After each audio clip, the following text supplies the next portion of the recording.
네, 여러분 안녕하세요. 이제 오늘부터는 큰 2단원 시스템과 상호작용이라는 것 내용으로 들어가겠습니다. 그러니까 뭐 시스템이라는 얘기가 이제 이번 단원부터 나올 텐데요.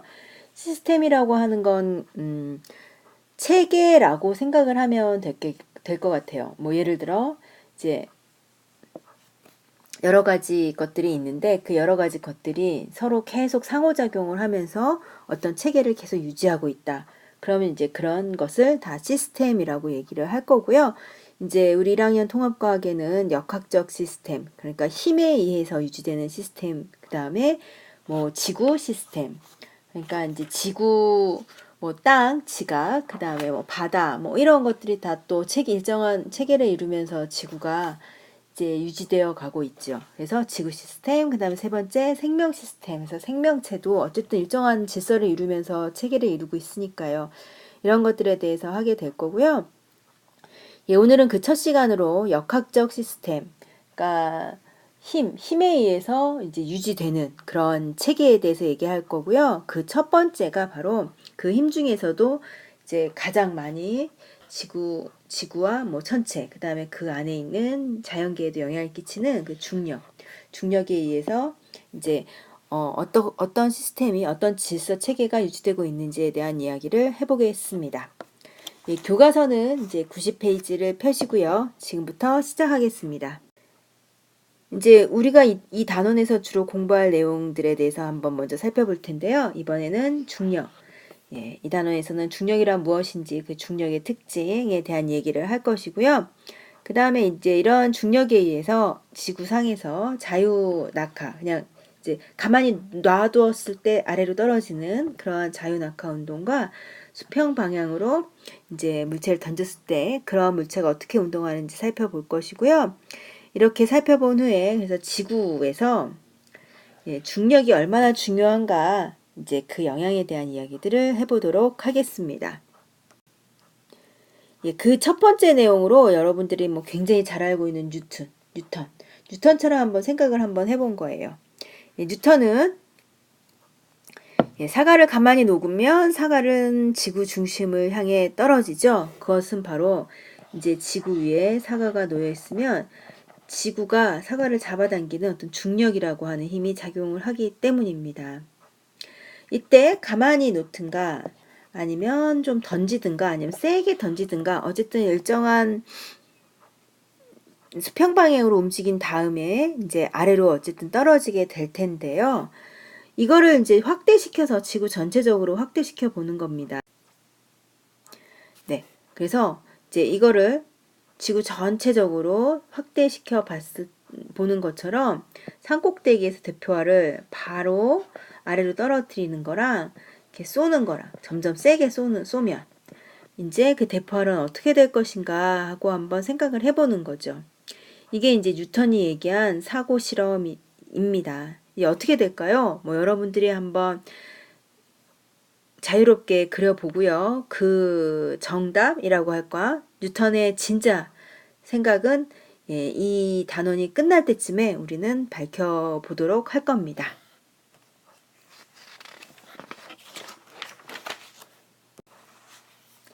네, 그러면 이제 92페이지로 가서요.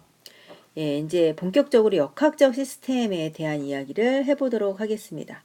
이제 우리는 지구에서 살고 있는데, 뭐 지구, 그 다음에 지구 너머 이 우주.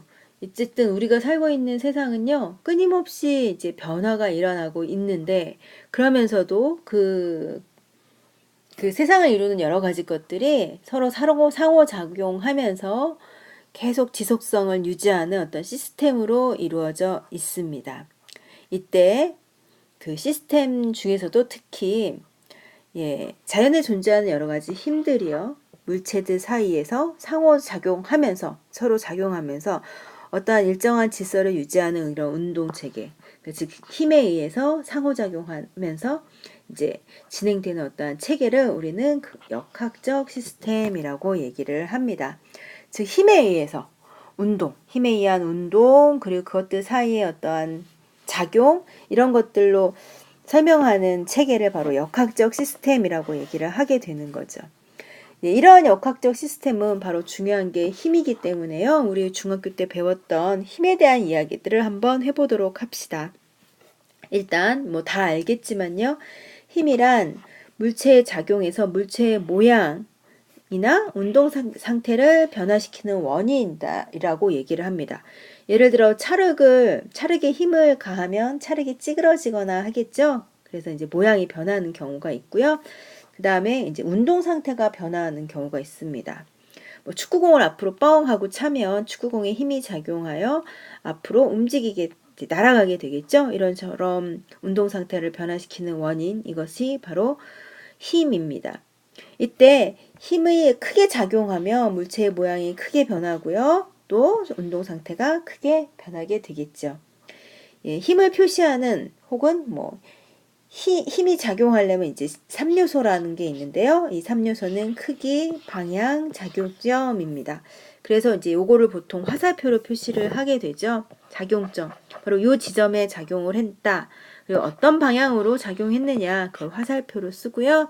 이때 화살표의 길이가 바로 힘의 크기에 대한 것을 나타내게 됩니다.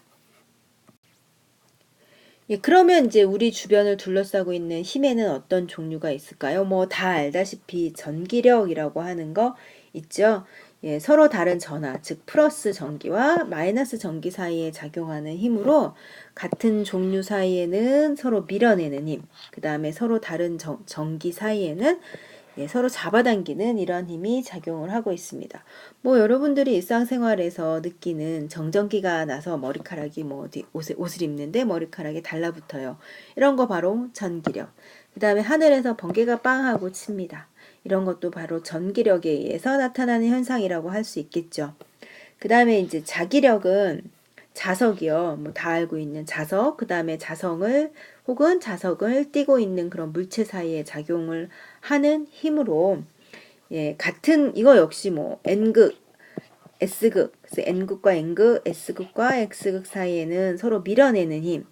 그 다음에 서로 다른 예, 전하가 아니라 서로 다른 다른 종류의 극이겠죠.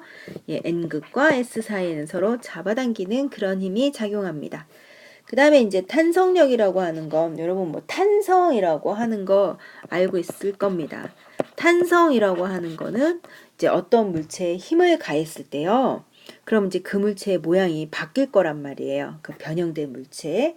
그리고 이런 변형된 물체가 원래 상태로 되돌아가려는 성질을 바로 탄성이라고 하고요. 그 탄성력은 그 탄성에 의해서 그 변형된 물질과 그거에 외력을 가한 물체. 그러니까 뭐 내가 이렇게 잡아당겼어요. 고무줄을 잡아당기면 고무줄이 원래 상태로 돌아가려고 하기 때문에 이제 내 손가락에 어떤 힘을 작용하게 되겠죠. 그것을 바로 탄성력이라고 얘기를 합니다.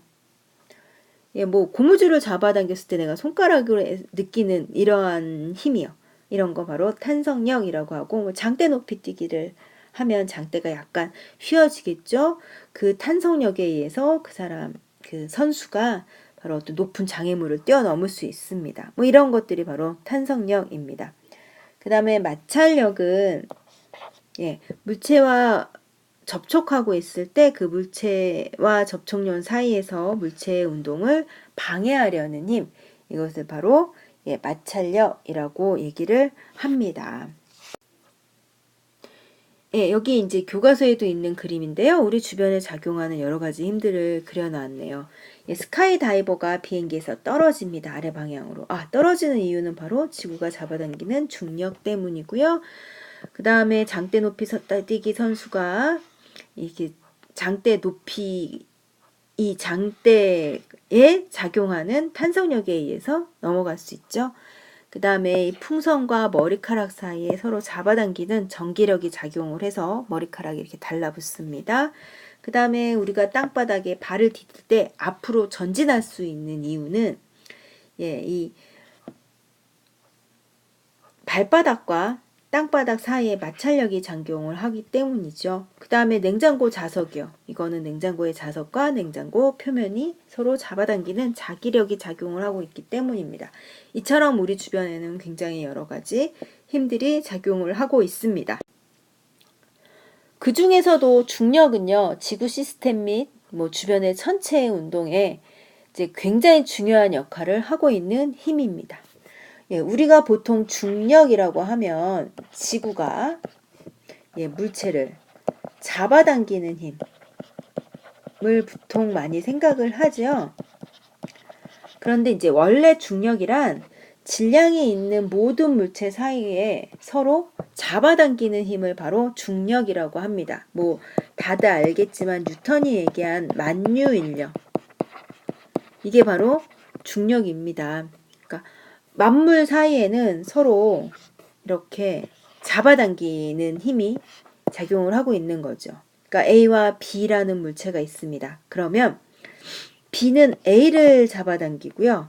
그 다음에 A는 B를 잡아당기는데, 이때 서로 잡아당기는 힘을 바로 만유인력이라고 하고, 이 만유인력 중에서도 이제 하나의 물체가 천체이다 라고 하면 흔히 우리는 중력이라고 표현을 합니다. 이때 중력은 두 물체 사이에 서로 당기는 중력이 항상 쌍으로 나타납니다. 즉 A가 B를 당기면 B도 A를 당깁니다. 여러분 중학교 때 배운 작용 반작용의 법칙 있죠? 운동의 제3법칙. 이거에 의해서 이제 쌍으로 나타난다라고 설명할 수 있는 겁니다. 그리고 이때 크기는 같고 방향은 반대입니다. 근데 왜 그럼 지구 위에 사과가 있으면 사과는 떨어집니다. 이게 이제 지구가 사과를 잡아당기는 것 때문이거든요. 그러면 이 중력이 두 물체 사이에 항상 쌍으로 작용하니까 지구가 사과를 잡아당기면 사과도 지구를 잡아당기겠죠. 같은 힘으로. 그런데 우리는 평소에 지구가 당겨지는 걸 왜 못 느끼느냐? 지구는 굉장히 질량이 크기 때문에 평소에 사과가 지구를 당기는 힘은 우리는 느끼기가 어려운 겁니다. 이때 중력의 크기는요, 이제 이 두 물체가 있으면 두 물체의 질량의 곱에 비례하고 두 물체 사이의 거리의 제곱에 반비례한다라고 얘기하는데, 이제 무슨 얘기냐면 여기 지금 A하고 B가 있죠. 얘의 질량을 MA라고 하고요. 얘의 질량을 MB라고 하고 얘네들 사이에 작용하는 거리를 R이라고 하면 보통 중력은요. 보통 이렇게 표현할 수 있어요. 두 사이의 거리의 제곱에 반비례해요. 즉 거리가 가까울수록 중력은 크다는 얘기입니다. 그 다음에 질량의 곱 MA 곱하기 MB에 비례한다. 그 얘기는 두 물체 사이의 질량이 클수록 그 다음에 두 물체 사이의 거리가 가까울수록 중력이 크다라는 얘기입니다.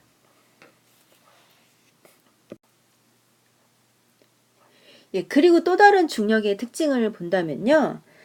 전기력이나 자기력은 인력뿐만 아니라 서로 밀어내는 척력이 있죠.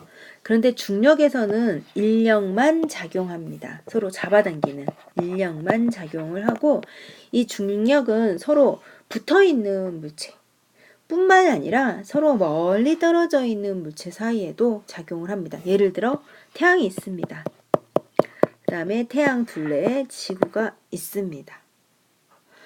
이때 태양과 지구 이렇게 서로 멀리 떨어져 있는 아이들 사이에서도 서로 잡아당기는 이런 중력이 작용을 한다는 겁니다. 그 다음에 이제 지구에서의 중력, 지구의 지표면 근처에 있는 물체는 지구 자체와 서로 중력이 작용을 하겠죠.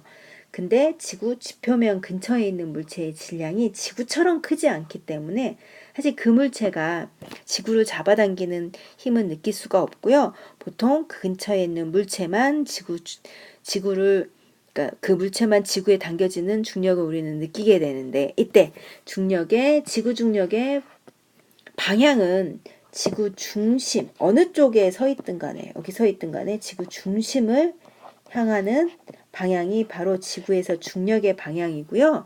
이거 보통 연직 방향이라고 표현을 합니다. 바로 지구 중심을 향하는 방향. 이것을 보통 우리는 연직 방향이라고 하고, 이 중력의 크기는요, 지표면에서 높이 올라갈수록 작아집니다. 근데 이제 우리가 지구의 반지름이요 6,400km예요. 그런데 여기서 10m 올라가나 5m 올라가나 이런 정도의 차이는 사실 중력의 크기에 그렇게 크게 영향을 끼치지 못하고요. 뭐 예를 들어 에베레스트 산에 올라갔다. 그러면 이제 높이가 굉장히 높죠. 지표면에 비해서. 이제 그 정도 올라가면 이제 지구의 중력이 좀 작아졌다라고 생각을 할 수가 있겠죠. 반대로 지구에서 중심부로 내려가면 내려갈수록 이제 지구 중심에서 가까워지니까 지구 중력은 커진다라고 생각을 할 수가 있겠습니다. 네, 이런 이제 중력과 관련해서 우리가 자주 헷갈리는 개념이에요. 바로 질량이라고 하는 거랑 그 다음에 바로 무게라고 하는 겁니다. 이 두 개를 이제 중력이랑 연관지어서 여러분이 꼭 구별을 할 수 있어야 되는데요. 질량이라고 하는 건 어떤 물체가 가지고 있는 양이에요. 걔가 양이 얼마야 라는 거예요. 이제 뭐 여러분이 화학을 좀 배웠으니까 이 질량은 바로 그 물체를 구성하고 있는 원자가 얼마나 많으냐. 원자가 많으면 양이 많은 거고요. 그 다음에 원자가 조금 있으면 양이 적은 거겠죠. 그래서 이 질량은 그 물체가 가지고 있는 고유의 양, 얼마나 무거운 애냐. 그래서 이거는 바로 단위, 장소에 따라서 변하지 않죠. 원자의 크기 하나가 다른 데 간다고 해서 변하는 건 아니니까요. 그래서 단위는 보통 킬로그램입니다. 그런데 무게는요, 그 물체, 이제 질량이 얼마짜리인 그 물체에 작용하는 중력의 크기를 나타내는 물리량입니다. 그러니까 똑같이 60kg, 여기 지금 사진을 보면 얘가 지금 똑같이 60kg짜리 우주인이에요. 그럼 이건 질량이 60kg이에요. 근데 이 사람이 지구 위에 있으면 지구의 중력을 받게 되죠. 그럼 이 60kg짜리 그 사람이 지구의 중력을 받아서 얘가 느끼는 중력의 크기, 이게 이제 무게인 거죠. 그런데 이 똑같은 60kg짜리 우주인이 이제 달에 간다고 합시다.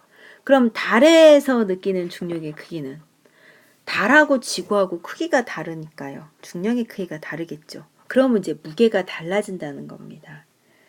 그래서 무게는 물체에 작용하는 중력의 크기로서 보통 뉴턴을 사용해요. 이거 이제 여러분이 중학교 때 배웠는데 질량 곱하기 9.8 하는 거. 이거 배웠죠. 이게 바로 이제 무게. 그렇게 해서 계산을 하면 뉴턴이라는 단위를 사용하는 무게가 되고요. 보통 킬로그램 F 해가지고 킬로그램 중이요. 그러니까 60kg짜리에 지구의 중력이 작용하면 킬로그램 중 혹은 킬로그램 F 이렇게 표현하는 게 바로 무게입니다. 그러니까 여러분들이 흔히 이제 저울에 올라가서 나 50kg이야 라고 얘기하는 건 사실 정확하게 얘기하면 나는 50kg F야 혹은 50kg 중이야 라고 표현을 해야 되는 거겠죠. 그래서 바로 천체의 중력은 지구가 있고요. 그 다음 얘가 달이란 말이에요. 그러면 이 지구하고 달은 반지름도 다르고요. 그 다음에 질량도 다르죠.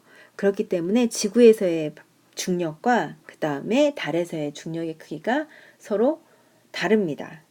그래서 천체의 질량이 클수록 그 다음에 반지름이 작을수록 중력이 커요. 그래서 지구가 있고 달이 있으면 지구의 중력이 6배예요. 달에 비해서. 그러면 지구에서 60kg 중 나가는 사람입니다. 네, 지구에서의 킬로그램 중. 그러면 이 사람이 달에 가면요. 이거 6분의 1밖에 안 된다는 겁니다. 그러면 10kg 중이 나가게 되겠죠. 이게 바로 무게, 개념입니다. 무게의 개념. 뭐 그렇다면 이제 이 사람이 중력이 아예 작용하지 않는 진공 상태에 있어요. 그러면 그 사람의 무게는 얼마냐? 진공에서는. 그러면 이때는 무게도 0이죠. 0뉴턴 혹은 0kg 중 이렇게 이야기하게 되겠죠. 93페이지에 이제 확인 문제가 있는데요. 두 물체 사이에 작용하는 중력은 서로 어느 방향으로 작용했느냐? 두 물체가 있어요. 그럼 이들 사이에 작용하는 중력은 서로 당기는 방향. 그 두 물체의 중심을 이은 그 직선상에서 서로 반대 방향, 당기는 방향이 바로 중력의 방향이 되겠습니다. 그래서 이렇게 이제 우리가 우리 주변에서 작용하는 중력에 대한 이야기들을 해봤고요. 그러면 이제 넘겨서 그러면 우리 지구상에서 중력에 의해 물체가 어떻게 운동을 하는가를 살펴봐야 되는데요. 그것을 살펴보기 전에 우리는 중학교 때 배운 운동에 대한 기본 개념을 다시 한번 짧게 정리하고 넘어가도록 하겠습니다. 제일 먼저 나오는 게 이제 속력이에요. 물체의 빠르기, 일정한 시간 동안 얼마나 이동했느냐 해서 보통 뭐 V는 T분의 S 이렇게 많이 썼을 겁니다. 이게 속력이고요. 그 다음 속도라고 하는 개념도 있죠. 이 속도라고 하는 개념은 방향을 함께 나타내는 양입니다. 그래서 원래는 이제 V, 이게 속도, 위에 이제 화살표를 이렇게 쓰면 얘가 속도고요. 똑같아요. 일정한 시간 동안 간 거리인데 방향이 포함되어 있는 이동 거리를 보통 변위라고 얘기합니다. 우리가 이 중력 시스템, 중력과 시스템에선 사실 이 속도와 속력을 그렇게 구분을 할 필요가 없는데요. 우리가 이 다음 단원에서 충격량이라는 걸 배우게 됩니다. 이때는 방향이 사실 좀 중요해요. 문제를 풀 때. 그래서 그때는 방향을 항상 고려를 해야 된다고 생각을 하고 이 단원에서는 방향은 뭐 그다지 크게 고려하지 않아도 되겠습니다. 그 다음에 이제 여러분이 또 기억을 더듬어야 하는 게 바로 등속도 운동이라고 하는 겁니다. 등속도 운동이라고 하는 것은 뭐 말 그대로요. 등, 같다 라는 뜻인데 뭐냐? 속도가 같습니다. 혹은 다른 말로 등속 직선 운동이라고 얘기를 하는데요. 직선 운동. 물체의 빠르기도 변하지 않고요. 운동 방향도 변하지 않는 그런 운동을 보통 등속도 운동 혹은 등속 직선 운동이라고 얘기하는데요. 이제 왜 이렇게 운동을 하느냐? 우리 앞에 힘이 물체의 운동 상태를 변화시키는 요인이다라고 얘기했는데요. 이건 지금 운동 상태가 변하지 않는 거예요. 운동 상태가 변하지 않는 거죠. 그럼 왜 변하지 않느냐? 바로 힘이 작용하지 않기 때문에 계속 똑같은 속도로 계속 같은 방향으로 운동을 하고 있는 겁니다. 그래서 등속도 운동을 그래프로 그려보면요. 시간에 따른 속도가 계속 일정하게 가는 거죠. 이때 뭐 중학교 때 배운 거예요. 이때 면적이요. 즉 속도 곱하기 t에 해당하는 게 바로 이동 거리다 하는 거 아마 배웠을 거예요. 그 다음에 시간에 따른 위치, 이게 S 그래프입니다. 바로 ST 그래프라고 얘기하는 거죠. 시간이 지나면서 계속 앞으로 계속 같은 속도로 가는 거예요. 여기서 바로 기울기가 속도입니다. 여러분 이제 수학 시간에 배우는 개념인데요. 이거 보면 1차 함수죠? 1차 함수 직선의 그래프예요. 바로 기울기가 일정.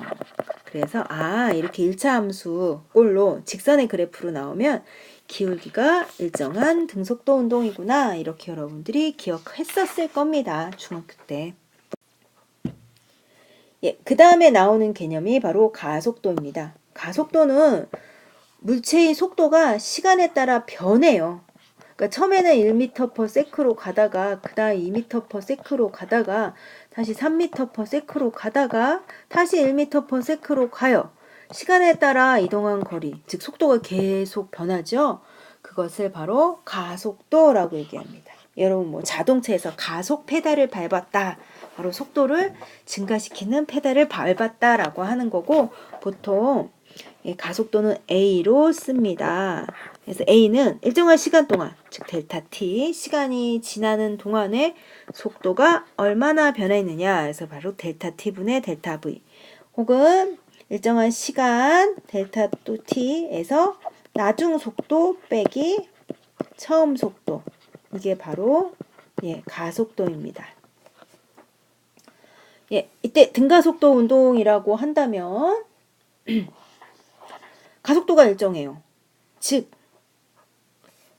속도의 변화가 일정한 그런 운동을 바로 가속도의 크기와 방향이 일정해. 속도의 변화가 항상 일정한 그걸 바로 등가속도 운동이랍니다. 이제 자동차의 그림을 보면요. 0초일 때 5m/s의 속도로 달리던 애예요. 1초가 지나는 동안 속도가 5만큼 증가했죠. 그래서 1초 후에 이 아이는 10m/s로 운동을 합니다. 근데 거기서 다시 1초가 지났는데 이때 속도가 15가 됐어요. 그럼 속도가 5만큼 변했죠. 그 다음 2초에서 3초 갈 때, 즉 1초가 지나는 동안 속도는 15에서 20으로 또 5만큼 변했어요. 즉 델타 t분의 델타 v 1초가 움직이는 동안 속도는 5만큼 계속 변해요. 이때 가속도는 5m/s 제곱 계속 일정하게 되고 있죠. 그래서 이런 걸 등가속도 운동이라고 합니다. 등가속도 운동의 그래프를 한번 그려보면요. 시간에 따라 가속도의 크기가 계속 똑같아요. 시간에 따라 가속도가 변한다. 이때 시간에 따른 속도 그래프를 보면요. 어느 정도 처음에 속도가 이만했는데 속도가 계속 빨라지는 거예요. 근데 그 빨라지는 정도요. 시간에 따른 속도 변화량이 일정해요. 이때 기울기는 바로 가속도에 해당하고요. 1차 함수네요. 그럼 가속도가 일정하죠. 그래서 바로 얜 등가속도 운동이에요. 그 다음에 이제 앞으로 이제 같은 방향으로 계속 가속되는 그런 아이라면 시간이 지나면서 위치가 점점 급격하게 증가하게 되겠죠. 이때 각 지점에서 접선의 기울기에 해당하는 게 바로 순간 속도입니다. 이런 것까지 배웠는지는 잘 모르겠네요. 그래서 아마 중학교 때 이런 거 했었을 거예요. 가속도가 0인 경우 이거는 운동하고 있는 방향으로 힘이 가해지고 있는 거예요. 그러니까 어떤 애가 이렇게 가고 있는데 이쪽 방향으로 힘이 가해지니까 점점 빨라지는. 그래서 속도가 자꾸 빨라져요. 그래서 자꾸 앞으로 가는 그런 경우가 바로 가속도가 0보다 큰 경우고, 가속도가 음수인 경우는 얘가 일로 가는데 힘이 반대 방향으로 작용하는 거예요. 즉 앞으로 막 가고 있는데 앞에서 맞바람이 쳐요. 그럼 속도가 점점 느려지겠죠. 그래서 속도가 점점 느려집니다. 근데 느려지는 정도가 똑같아요. 그래서 등가속도예요. 이것도 역시 등가속도. 이때 속도가 바로 운동 방향의 반대니까 마이너스 이렇게 붙는 거예요. 얘 같은 경우는 앞으로 가고 있는데 앞에서 당기니까 앞으로 가기는 가다가 어느 순간이 되면 되돌아오겠죠. 이런 경우예요. 즉 공을 위로 던져요. 그럼 얘는 이렇게 가는데 아랫방향으로 중력이 작용하니까 올라갔다가 떨어지게 되겠죠. 그런 경우가 바로 이러한 경우가 되겠습니다. 중학교 때 배운 거니까 간단히 짚고 넘어가겠습니다. 이런 가속도에 대한 운동, 가속도가 생기는 그런 운동에 대한 것을 정리한 사람이 바로 뉴턴이고, 그 뉴턴이 정리한 뉴턴의 운동 제2 법칙이 바로 가속도의 법칙이라고 하는 겁니다. 가속도의 법칙이라는 건 뭐냐? 어떤 물체가 자동차가 앞으로 운동을 하는데 얘가 왜 가속도가 생기느냐? 인데요. 그것은 바로 그 물체에 힘이 작용하기 때문이고, 바로 그 힘에 비례해서 가속도가 커진다. 즉 세게 밀면 속도가 더 빨리 변할 것이고 약하게 밀면 속도가 더 쬐끔 변할 것이다 라는 거고요. 질량에는 반비례해요. 그러니까 가벼운 애를 똑같은 힘으로 미는 거랑 무거운 애를 똑같은 힘으로 미는 거랑 속도 변화는 다를 거라는 거죠. 이건 마트에서 카트 생각해보면 알아요. 빈 카트요. 빈 카트를 끄는 거랑 카트에 잔뜩 물건이 놓여있는 걸 끄는 거랑 어느 게 더 힘드나요? 무거운 애. 바로 속도 변화량이 더 작은 겁니다. 그래서 바로 이걸 정리한 게 가속도는 힘에는 비례해요. 즉 힘이 2배로 늘어나면 가속도도 2배 늘어나요. 그래서 이거 비례입니다. 반면에 질량에는 반비례해요. 질량이 2배씩 증가하면 가속도는 2분의 1씩 줄어든다라는 겁니다. 이것을 나타낸 식이 바로 A는 M분의 F, 바로 잘 정리해서 F는 MA. 이게 바로 굉장히 유명한 뉴턴의 운동 제2법칙, 가속도의 법칙이라고 하는 겁니다. 이런 가속도의 법칙을 그래프로 그려보면 바로 시간에 따른 속도, 이때의 기울기가 바로 가속도였죠.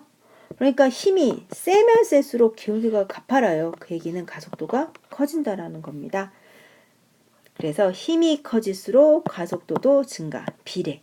그래서 가속도와 힘은 비례한다는 걸 보여주고 있습니다.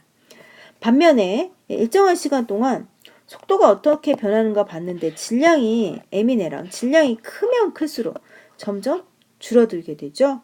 그래서 바로 가속도는 질량에는 반비례한다는 걸 나타내주는 그래프고요. 이걸 정리한 게 바로 F는 MA입니다.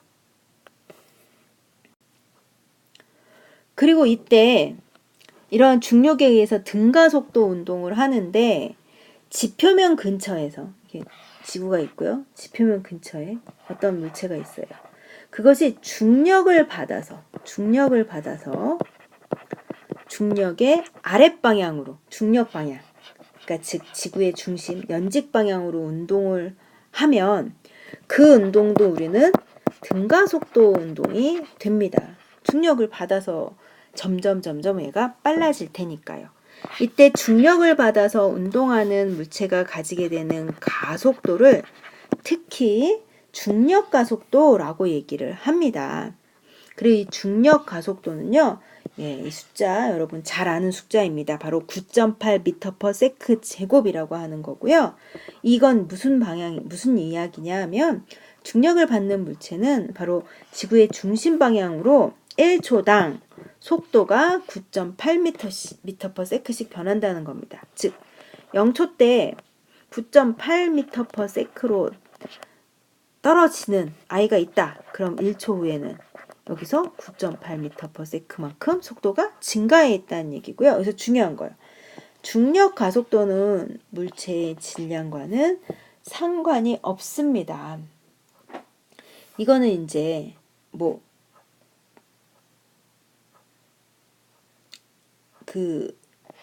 F는 MA식 이거 생각을 하면 돼요. 중력에 대한 운동의 제2법칙을 가장 간단하게 나타내는 식이 바로 F는 MA죠. 그리고 이게 중력이라면 바로 중력에 의한 가속도가 mg입니다. 이때 중력이라고 하는 힘은 계속 일정한 값입니다. 그럼 이 값도 일정한 어떤 특정한 값이겠죠.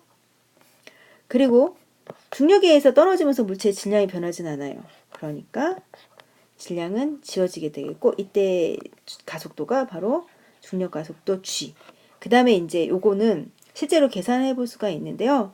참고로 보통 중력은 중력 상수 g에다가 지구의 반지름 r 제곱분의 지구의 질량, 그 다음에 그 물체의 질량 이렇게 나타나는데요. 이게 바로 mg죠.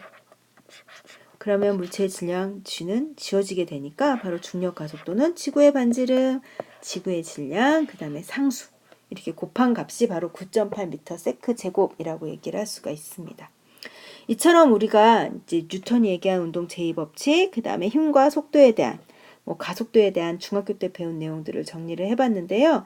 이제 이러한 중력에 의해서 어떤 물체가 운동을 할 때 어떻게 그 운동이 나타나게 되겠느냐? 이거를 이제 94페이지에 탐구 실험을 통해서 알아보는 것이 바로 이 단원에서 배워야 할 진짜 내용입니다. 이 탐구 내용은 뭐냐면요. 쇠구슬 발사 장치를 이용해서 두 개의 쇠구슬, 질량이 똑같은 쇠구슬을요. 하나는 연직 방향으로 자유낙하 시키는 거고요. 자유낙하. 그 다음에 하나는 수평 방향으로 힘을 가하지 않고 툭 하고 던집니다. 그럼 얘가 날아가다가 이렇게 포물선 운동을 하게 될 겁니다. 그래서 이제 이 물체의 운동을 분석을 해보는 겁니다. 실제로 이제 교과서 혹은 영상을 이용해서 이 두 물체의 운동을 분석을 할 텐데요. 실제로 이제 이게 자유낙하하는 아이고요. 이게 포물선 운동을 하는 아이인데요. 얘네들을 같은 시간 간격으로 어느 만큼 움직이는가를 보는 겁니다. 이때 수직 방향으로 같은 초에 같이 찍힌 아이는 위치가 똑같아요. 아랫방향으로는 똑같이 떨어지는 거예요.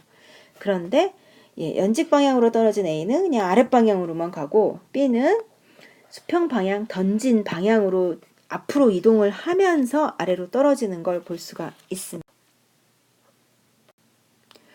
운동을 우리는 이제 이렇게 분석을 해가지고요. 실제로 이제 교과서에 있는 모논종의 그 물체의 운동을 해서 분석을 해보면 아랫방향으로 떨어지는 물체 같은 경우에는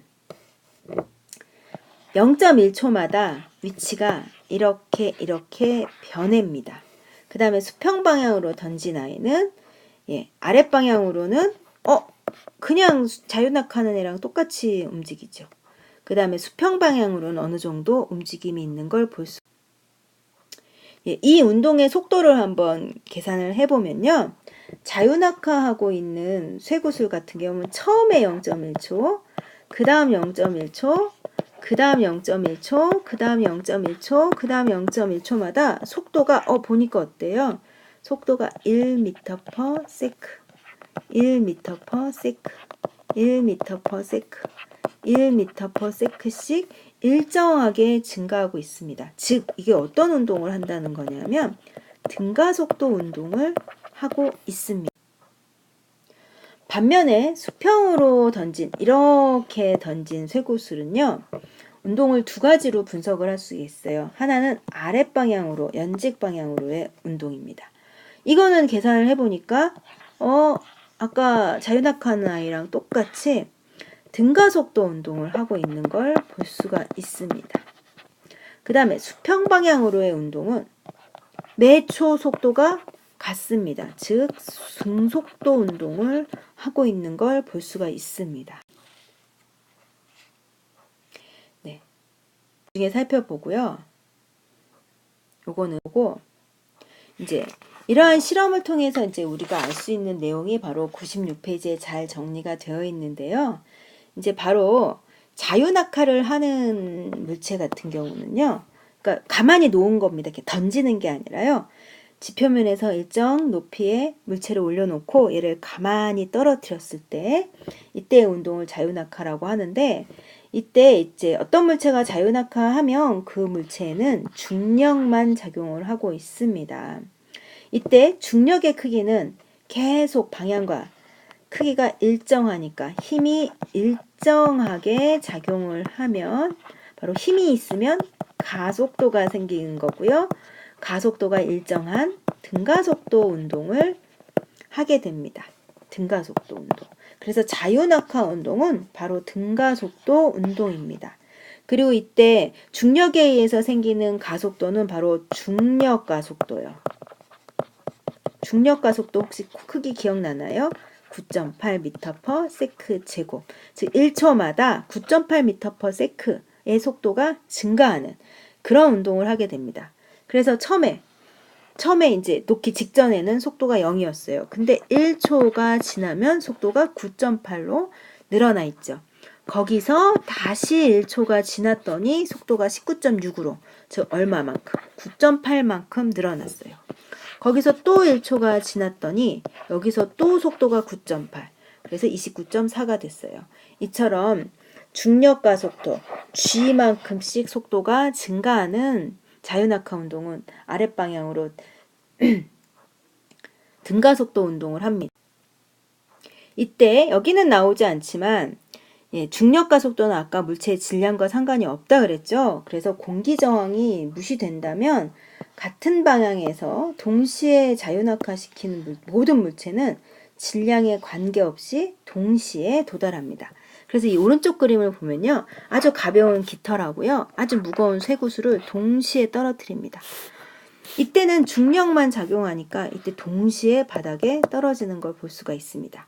근데 이제 실제로 우리가 이걸 잘 느끼기가 어려운 게 실제로 공기 저항이라는 게 있어요. 공기 저항은 중력이 아랫방향으로 작용하면 그 운동을 방해하는 힘입니다. 거꾸로 방향 작용하는.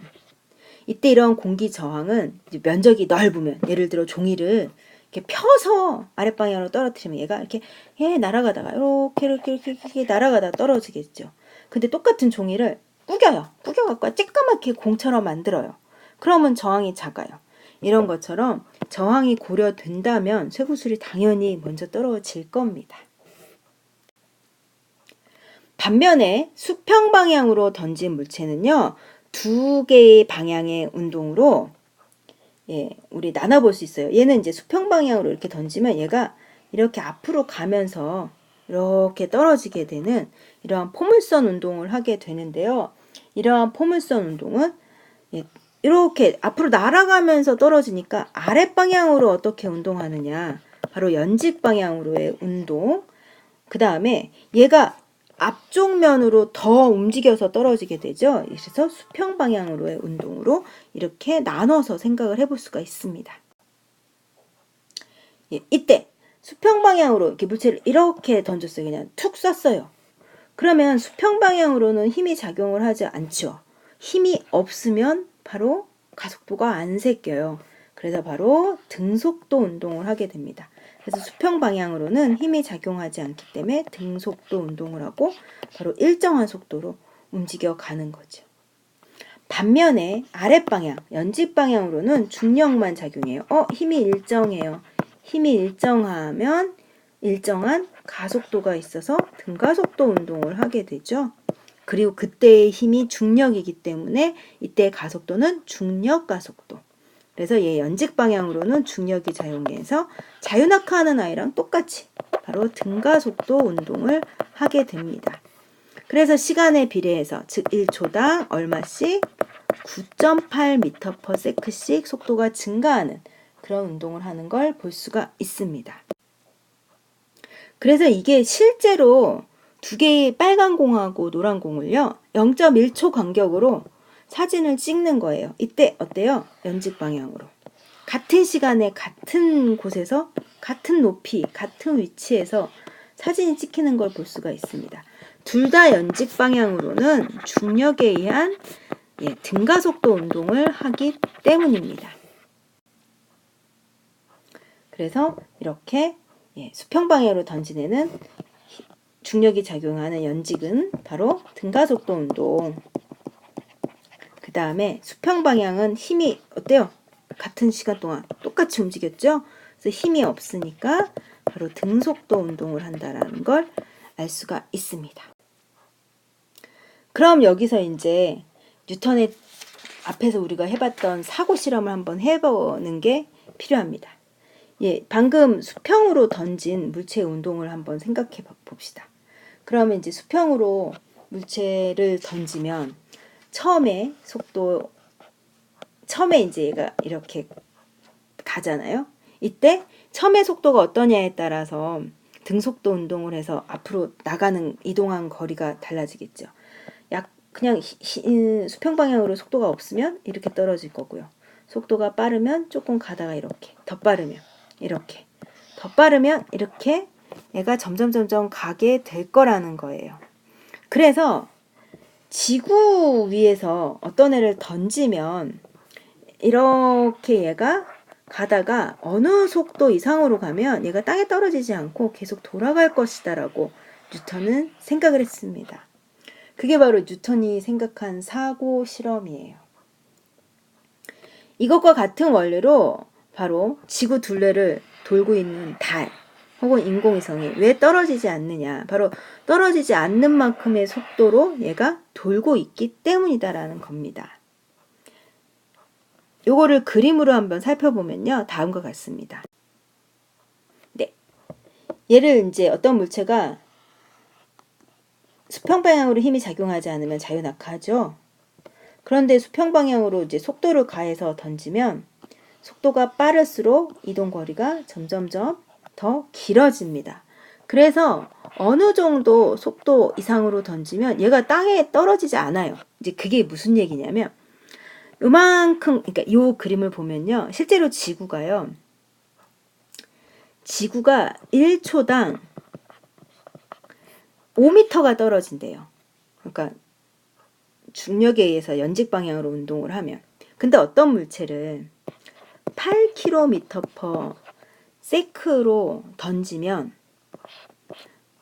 얘가 1초 동안 앞으로 8km가 가겠죠.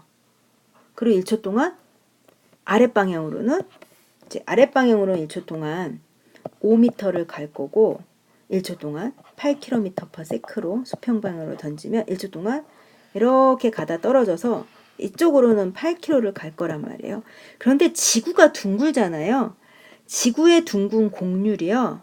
수평방향으로 8km마다 5m씩 둥글대요. 그럼 얘가 지구 위에 5m 상공에 있는 아이를 8km/s로 던지면 앞으로 8km 가다가 5m 떨어지는데 그 사이에 지구가 이렇게 둥그니까 영원히 떨어지지 않고 5m, 요 정도 상공으로 계속 날 수 있게 되는 거죠. 이러한 원리에 의해서 인공위성도 어느 속도 이상으로 쏘면 얘가 계속 돌 거고, 달도 왜 지구로 끌려오지 않고 돌고 있느냐? 바로 이런 속도로 돌고 있기 때문이다. 이렇게 생각을 한 게 바로 뉴턴의 사고 실험입니다.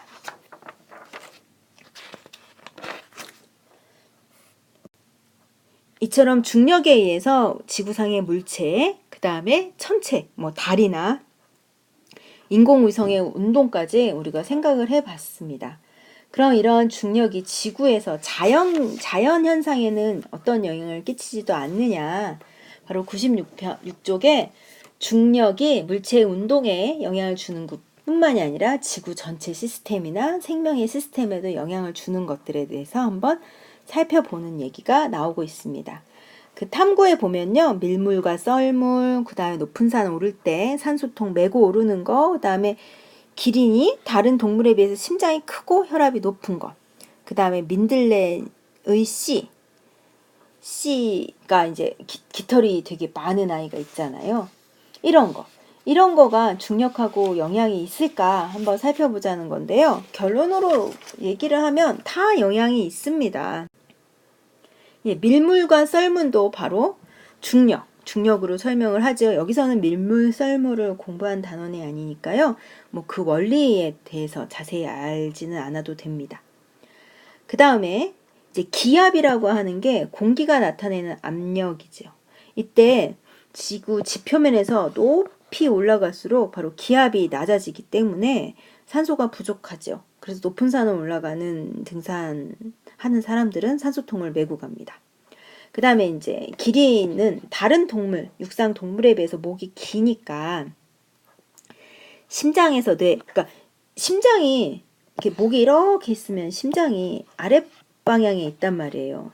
그래서 이제 심장에서 펌프질을 해서 피를 올려주는데, 높이 올라갈수록 중력이 작으니까 얘가 올라가지 않고 자꾸 떨어질 거란 말이에요. 그래서 중력에 대항해서 높이 있는 뇌까지 피를 공급하려면 혈압이 되게 커야 된다라는 얘기입니다.